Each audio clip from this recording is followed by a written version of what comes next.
Sampai si utusan Kapolda kemarin saya bilang, kita kejar-kejar taat sama aturan Pancasila UUD 45, surganya di balik kubur di mana? Ada nggak surganya? Ya, siapa yang bisa jawab? Ada nggak surga Pancasila UUD 45 di balik kubur? Saya sudah bilang sama utusan Kapolda itu 3 orang. Saya sudah bilang sama tentara Kodim, kalau Allah Akbar hukum Allah tinja-inja udah masuk surga apa masuk neraka? Kenapa enggak bilang DPR Akbar? Sudah saya ngomong. Ini bukan ceritanya, sudah dia ngomong.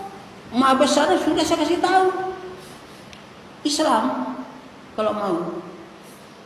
Nah, jadi mau apa lagi ini kan satu kesempatan. Jadi kita ya tidak perlu khawatir apa yang terjadi. Itu sudah Allah udah atur semua kok. Jadi tidak ada guna-gunanya dunia ini. Kalau mati masuk neraka, aduh apa gunanya? Cuma makan 3 piring, baju selapis istilah. Sudah miskin kaya itulah hidup dunia itu. Yang untuk akhirat itu sakurat mawazinuhu fahuwa fi isatir radiyah, khafat mawazinuhu ya celaka. Hanya itu saja gunanya dunia ini. Jadi semua dunia ini kita akan manfaatkan untuk surga. Kalau untuk dunia, waduh, itu sudah sak kucing-kucing sama juga, makan kenyang berak juga kucing. Punya cewek kawin juga kucing. Nah, sama, sak cacing-cacing juga begitu. Jadi harus taat kepada penciptanya yang membuatnya itu. Dan semua kejadian ini dengan orang yang ada di dalam alam semesta ini, itu semua ciptaan Allah, sak pohonnya, sak ulatnya. Jadi kalau dengan Islam, cacingnya mendapat rahmat, harimau juga dapat rahmat, orang kafir juga dapat tenang hidupnya. Bahkan sejarah di zaman Khalifah Umar itu, Roma setelah dikuasai, kita lebih senang dikuasai sama Muslim daripada sesama teman kita sendiri katanya. Soalnya dia pakai aturan temannya, yang satu tidak setuju, yang satu setuju, ribut. Dengan Khalifah Umar, dengan Islam tenang.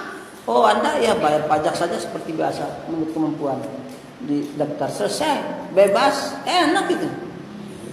Kalau negeri ini mau berpikir sejenak aja begitu, beres sudah itu, aman. Bhinneka Tunggal Ika dipertahankan dengan langsung akibatnya mengamankan seluruh orang yang ada, mau kafir dia mau beriman pun aman jadinya. Tapi kalau dengan aturan manusia ya seperti sekarang ini, narkoba aja nggak bisa dihadapi, maling tambah banyak, rampok juga gitu, pembunuh juga jalan, penipu apalagi, nggak bisa diamankan. Zaharul fasadu fil bari wal bari fakasabati dinas. Allah udah bilang. Nah berarti nanti barangkali dengan kenyataan-kenyataan ini nanti ada jalan tobatnya orang. Lahum yarjiun. Kalau kita tidak punya, ya rezeki itu sudah diatur Allah, tidak usah diusahakan. Mana mau datang itu air ke mulut ke bibir kita tidak bakal datang. Kalau kita nggak ada usaha. Nah usaha kita itu menurut kemungkinan, la yukallifu nafsan illa usaha. Kalau kita harus perang, ya kalau itu kemungkinannya perang. Kalau bukan itu kemungkinan, jangan cari perang, jangan. Kemungkinan yang ada itu kita lakukan. Nah, ini kan lagi licin-licin jalan nih, goyang-goyang, pintunya lagi geder-geder belum terbuka. Gergor. Sekali dobrak terbuka, nah jangan sampai kita tidak punya pengorbanan. Kita harus siap juga. Bukan terus tidak peduli, tidak bisa. Sebab yang mewakili Islam itu sebenarnya orang yang betul-betul tidak ada yang ditaati kecuali Allah. Itu orang la ilaha illallah itu. Dari zaman Nabi Adam. Jadi kalau orang Kristen mentaati kitabnya, walaupun tidak sempurna, jadilah. Tapi sudah bagus. Orang Islam mentaati kitabnya yang sempurna. Mana yang tidak ada kitab lain, di kitab sempurna itu kita cari. Sebab itu ajaran Allah, siapa yang bisa bantah? Kebijaksanaannya, keadilannya, kesempurnaannya, tidak ada yang bisa bantah. Ini yang harus kita terapkan kepikirannya umat Islam itu utama. Bahkan ke orang Kristen juga perlu dikasih itu nasihat itu. datang, kita masuk surga. Itu yang kita nafsunya. Kalau ada menghalang kita beribadah, berantem.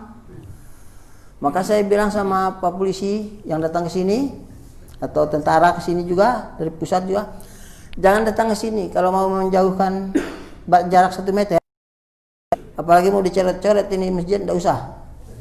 Pokoknya kalau siap berantem, larang. Nabi bilang sholat, sop rapat, lurus rapat. Terus ada pejabat datang, yang jarang, dia lebih punya dari Nabi, nggak mendingan kita gebukin semua. Maka nggak usah datang kemari. Ya, saya bilang begitu, terus terang. Ngapa kita hidup ini sholat di masjid kok dia atur sama setan-setan? Nah, iya, saya nggak mau. Saya bilang tapi, jadi kalau saya nanti dia datang, saya bertindak, dia nggak bisa nyalain. Saya sudah bilang kok. Kalau saya mati syahid, saya kan selesai. Pengantin baru, gadis cantik, aduh, kentutnya harum apa lagi.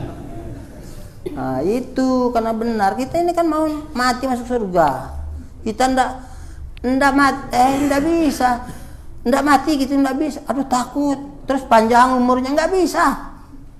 Tetap saja umur akhirnya satan takdimun. Kenapa jadi pengecut tuh mati Islam tuh? Itu saya heran juga kok. Apa ndak ngerti itu, ndak baju nggak mundur. Mau pengecut yang tidak jadi panjang umurnya, mau berani nggak jadi pendek umurnya. Udah umurnya udah ditentukan. Benar apa salah, masuk surga apa neraka, itu yang jadi. Kalau masuk neraka ngapain?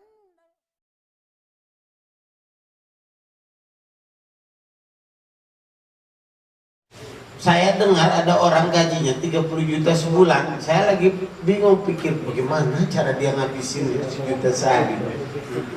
Tahu-tahu orang yang 30 juta sebulan itu utangnya banyak.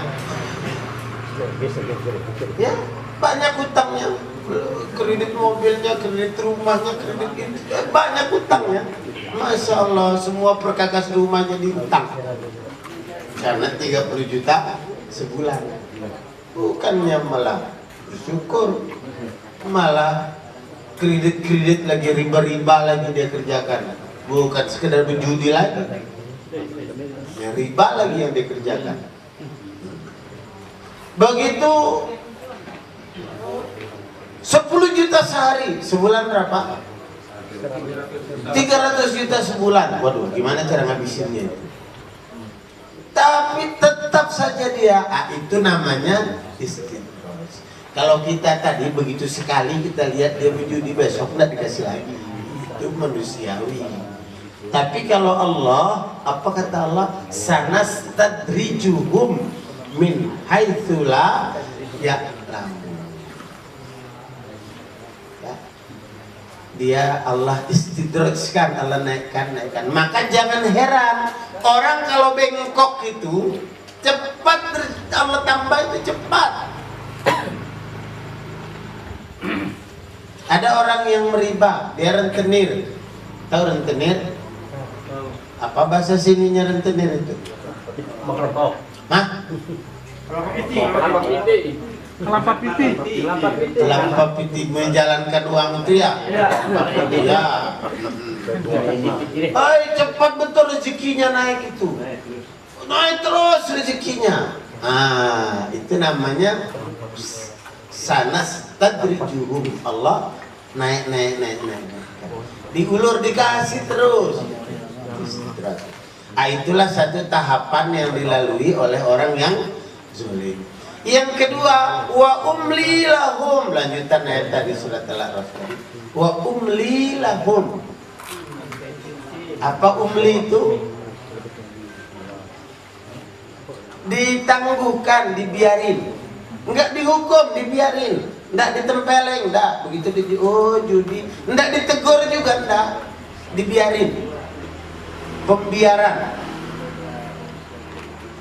Wah, ini yang paling menderita kita kalau sampai Allah biarkan begitu itu. Jadi jangan sampai kita ini wa umli lahum, kata Allah itu, kita diimla oleh Allah malia.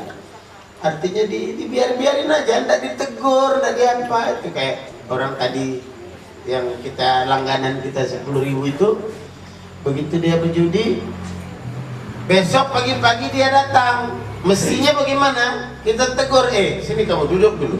Kamu tiap hari minta uang 10.000 sama saya, tapi kamu tidak syukur-syukur ya, malah kamu berjudi, malah kamu begini, malah kamu curi lagi di kebun saya, malah kamu ini saya punya, kamu datang minta uang 10.000, kamu sepeda saya, kamu bawa lari lagi. Tidak ditegur begitu, dibiarin aja. Gitu, oh ada sepeda di bawah, oh ini ada, oh itu kipas angin di bawah lagi juga. Tidak ditegur-tegur, dibiarin, malah dikasih lagi tambah, dikasih lagi tambah, sambil biarin. Nauzubillah min dzalik. Dan itu yang kita lihat sekarang ini, Allah memperlakukan orang-orang yang ada di sekeliling-keliling kita ini, ketika dia berbuat zalim itu dibiarin seolah-olah tidak berbalas zalimnya. Padahal Allah bilang wa umlilahum inna kaidi mati. Sesungguhnya rancanganku itu kuat, kokoh. Allah sudah rancang. Oh, kalau sekian tahun ini saya kasih sekian. Sekian tahun saya kasih sekian. Nah, kalau sampai tahap ini dia tidak mau tobat juga, maka baru kemudian